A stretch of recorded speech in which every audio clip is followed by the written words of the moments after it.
then there's not Rand Paul. A few years ago, Rand Paul was seen as a fringe candidate, an offshoot of his quixotic father, who the Republican establishment gave no shot at getting the GOP nomination, let alone winning the White House. But that might be changing thanks to the senator's all-out push to convince not just potential primary voters, but that very GOP establishment that he really could be their guy. His blanket approach has covered all the bases. While crisscrossing the country and hitting nearly every primary location, Team Rand has set up a 2016 campaign network in all 50 states. According to the Washington Post, he's also courting Wall Street titans and Silicon Valley entrepreneurs who donated to the presidential campaigns of George W. Bush and Mitt Romney, attending elite conclaves in Utah and elsewhere, along with other GOP hopefuls. And let's not forget, he's thrown his Tea Party backing behind the ultimate establishment figure, fellow Kentucky Senator Mitch McConnell. And he's also aggressively wooing non-traditional constituencies for the GOP, courting African Americans and young people. Remember last year's trip to Howard University, his visit to Berkeley, and that trip to Detroit. On Friday, Rand Paul continued that theme, meeting with African American pastors in Memphis. Sometimes I like what you're saying. I'm still not voting for you, but I like what you're saying. But that's why you got to keep saying it. So the Republicans got 3% of the vote in Detroit. So there's great upward potential for us. No, not much downside, but great upward potential for us. But you have to keep trying, and you can't give up. Now, just before that meeting, Rand gave the New York Times a headline grabber when he told a reporter, "Everybody's gone completely crazy on this voter ID thing," adding, "I think it's wrong for Republicans to go too crazy on this issue because it's offending people." Paul's strategy is resonating with the Republican establishment, and that means it's going to be that much harder for the not Rand Paul candidates to catch up. Now, the latest not Rand Paul contender is Senator Marco Rubio. It seems obvious. You're moving closer to running for president? I've openly said in the past that it's something I'll consider at the end of this year. Do you think you're ready to be president?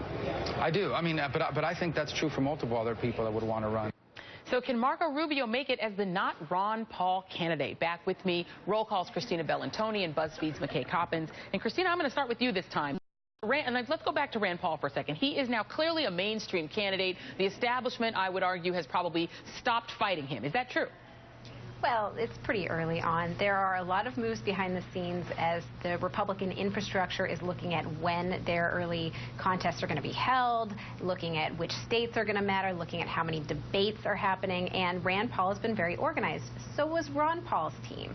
But one thing that you're seeing Rand Paul do is go out and court these voters, not just the broad constituencies, but also young people with a message that it's clear he really believes in. It's a libertarian-leaning message. I mean, his op-ed in the New York Times about drones was very interesting, and that's going after some very particular voters. So people should not underestimate him. He's definitely running, but at the same time, it's far, far too early to declare who's against whom and who's even going to run. I mean, McKay, is that true? I mean, the establishment, I think there was a palpable sense that they did not want to see Rand Paul succeed, which does seem to have dissipated.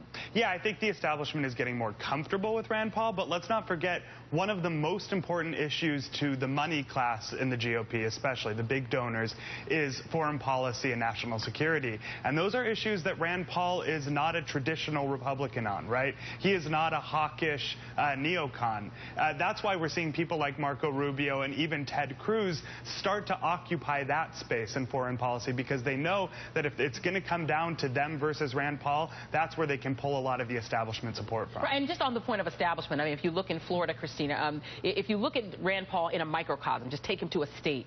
Jeb Bush beats him very handily in state polling in Florida, 27-14. Marco Rubio pulling in third at 11%. So Rand Paul sort of has the cosmetic appearance of expanding the party, but at the end of the day, if you look in a state like Florida, the establishment candidate still comes out ahead of him.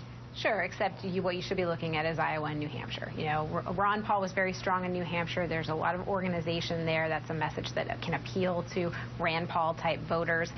And the Iowa caucuses, you know, it's about organization, it's about face-to-face interaction. This is a candidate who is incredibly good on the stump. He has been for a long time, and he is refining that as he goes.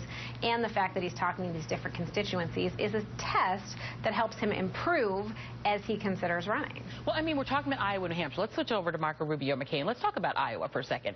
Very religious right. That primary is really sort of a religious conservatives to win, right? Marco Rubio seems to be trying to sort of cuddle up to that crowd, let's say. He's left immigration behind, and his new thing is to sort of become a climate change denier. Let's take a listen to him talking to Jonathan Karl on Friday about climate change. How big a threat is climate change? Yeah, I don't agree with the notion that some are putting out there, including scientists, that somehow there are actions we can take today that would actually have an impact on what's happening in our climate. Our climate is always changing. But let me get this straight. You do not think that human activity, the production of CO2, has caused warming to our planet? I do not believe that human activity is causing these dramatic changes to our climate the way these scientists are portraying it. And he's also, McKay, essentially said that he's an agnostic on the issue of how old the Earth is, refusing to say that it's older than 6,000 years. Is this sort of Marco Rubio, at least in his mind, his way in? Yeah, well, I mean, I think that these are two different issues. The issue of how old the Earth is, that's when he famously said, "I'm not a scientist, man," yeah. Right? That was obviously a gotcha question, because if he had gone one way, he would have made a lot of evangelical Christians angry. He tried to kind of back off that. On climate change, I mean, this is the price of running in a Republican primary. The vast majority of the conservative base agrees with what Marco Rubio just said, and whatever he personally believes in, he's going to have to say that. But it is interesting. You see Marco Rubio appealing to the evangelical base in a lot of other ways, including he's been kind of quietly talking about human trafficking a lot recently, which is an important issue for evangelicals if you look at polling. So it'll be interesting to see if he tries to go that route come 2016. Yeah, and there are also a lot of evangelicals that support immigration reform, which he championed last year. They might be the only ones in the party left to do, because that's an issue that has definitely hurt him going forward. All right, Christina Bell and Tony McKay Coppins, thanks to both of you. Thank you. All right. Up